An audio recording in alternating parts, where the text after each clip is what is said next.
Stop whatever you're doing right now.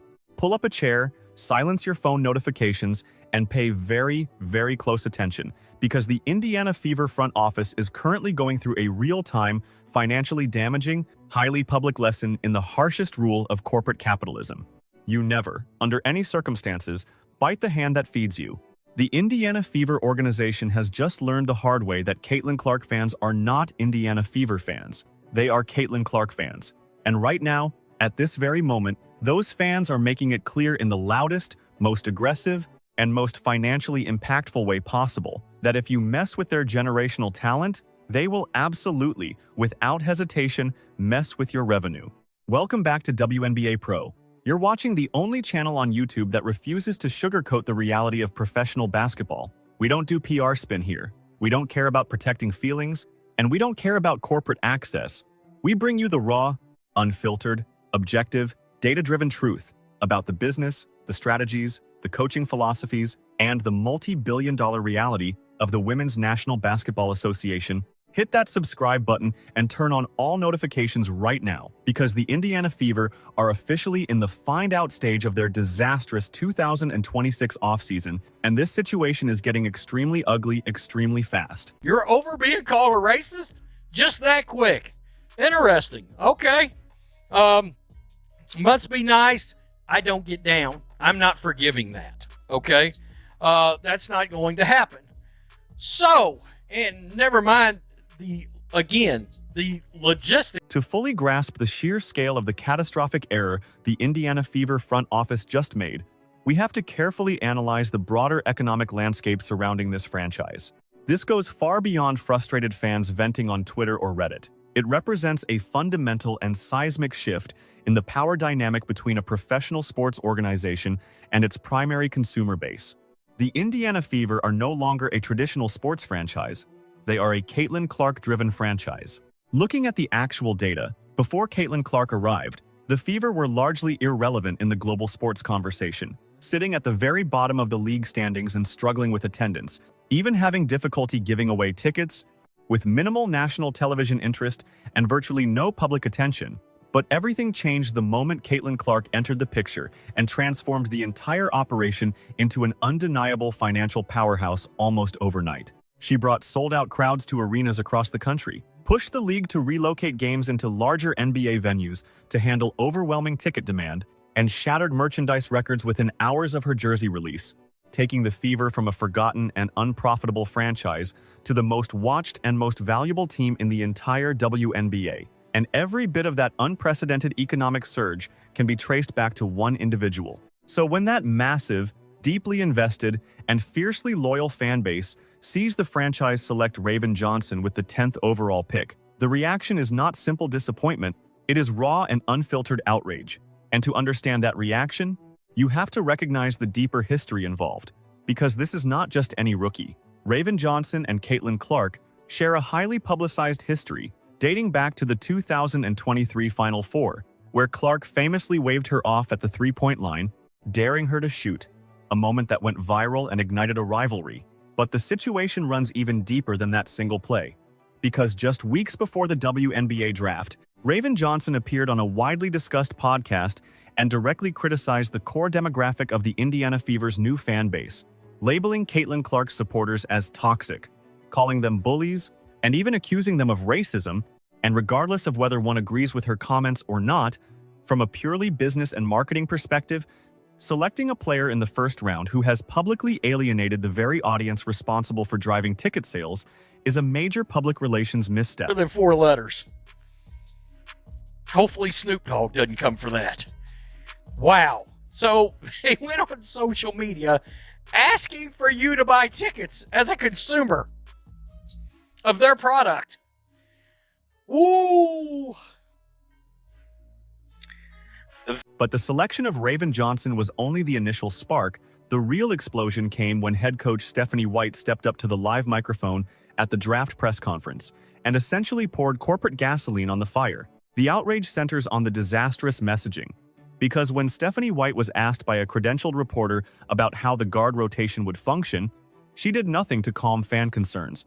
Instead, she outlined a system where veteran Ty Harris is used as a combo guard, then clearly stated that Caitlyn Clark is someone who can operate both on and off the ball, and followed that by describing rookie Raven Johnson as a true point guard who thrives with the ball in her hands. And to make things even worse, she concluded by saying that this added guard depth would allow shooting guard Kelsey Mitchell to rest. And you really have to pause and carefully process what was just said by the head coach of a professional basketball team, because she never actually stated the one thing that mattered most. She never clearly said that Caitlyn Clark is the undisputed starting point guard and that the entire offense runs through her decisions. Instead, she publicly suggested a system where one of the greatest offensive playmakers of her generation, a player known for breaking assist records and having elite court vision, could be moved off the ball to accommodate a defensive-focused rookie and a veteran role player. And while mainstream, access-driven media is not addressing the deeper basketball analytics behind why this is such a serious tactical mistake, the reality is straightforward. Taking the ball out of Caitlyn Clark's hands is fundamentally poor basketball strategy, because when she runs the point guard position, her presence alone puts immense pressure on opposing defenses, forcing teams to guard her far beyond the arc, sometimes trapping her nearly 30 feet from the basket, and that kind of defensive attention creates open driving lanes for forwards and wide-open three-point opportunities for players like Kelsey Mitchell. But when you move Caitlyn Clark off the ball, you are willingly removing the most dangerous and efficient element of the Indiana Fever's offensive system.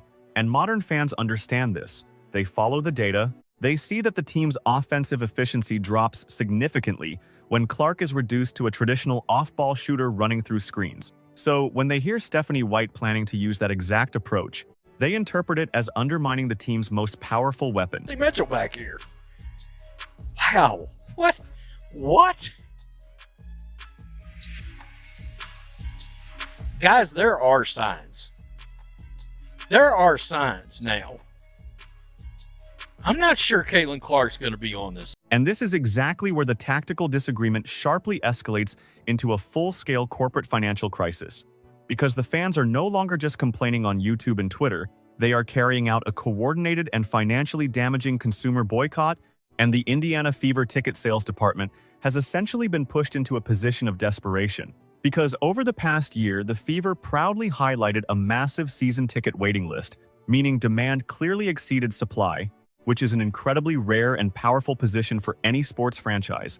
But the front office made a critical misjudgment by assuming that demand was tied to the Indiana Fever brand itself, when in reality that demand was almost entirely driven by Caitlyn Clark.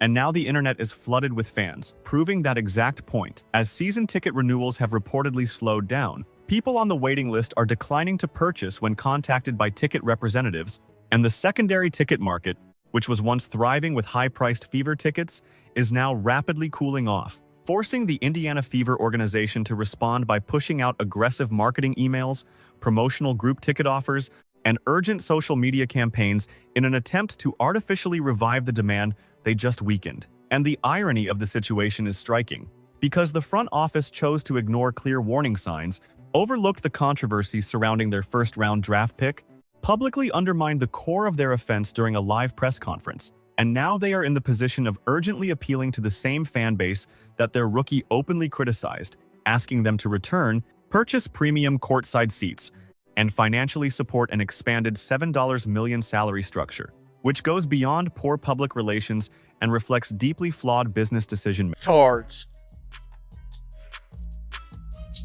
Right there. Is this a sign? Are they pushing her out of the franchise? God, if you own this team, you better wake up.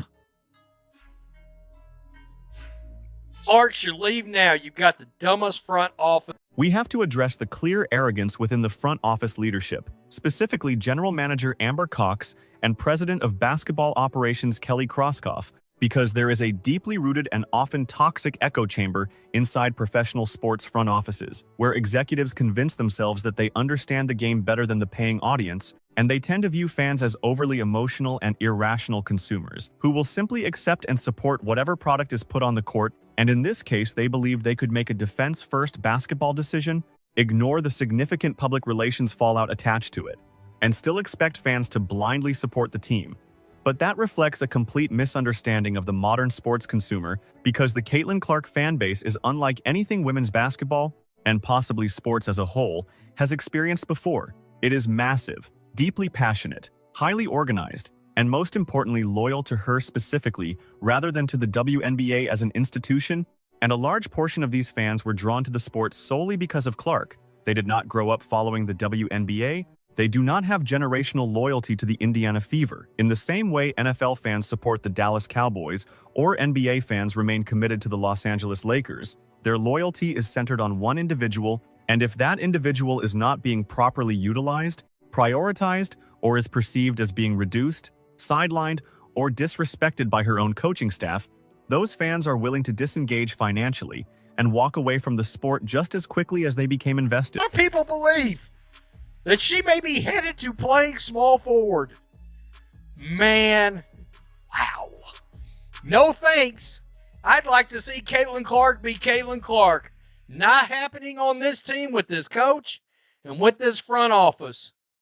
Great, another year of Stephanie White sabotaging the face of... And if we zoom out to examine the broader impact, this boycott has the potential to affect the entire league's financial structure because the WNBA recently secured a historic one-year media rights deal valued at over $2.2 billion and restructured its collective bargaining agreement based on projected future revenue growth. And to be completely direct, broadcast networks invested that kind of money expecting millions of viewers to tune in specifically to watch Caitlyn Clark take deep-range shots and deliver full-court passes, not to see her standing off the ball while players like Ty Harris and Raven Johnson control a slower half-court offense. And if the Indiana Fever's ratings decline due to fans actively pushing back against the coaching strategy, the consequences extend beyond just one team. The entire league feels the impact. Networks begin to worry. Advertisers reconsider their spending, and suddenly the financial momentum of the WNBA faces pressure, meaning the Fever front office is making decisions that could ripple across the entire ecosystem. And while a complete arena boycott with empty seats is unlikely because Clark's global appeal will still attract casual viewers and attendees, what is happening right now with season ticket holders, waitlists, and the most dedicated segment of the fan base sends a very clear signal. It is a warning from the core supporters to ownership that there is a limit to what they will accept, and the organization is getting dangerously close to crossing that line in a way that could have lasting consequences.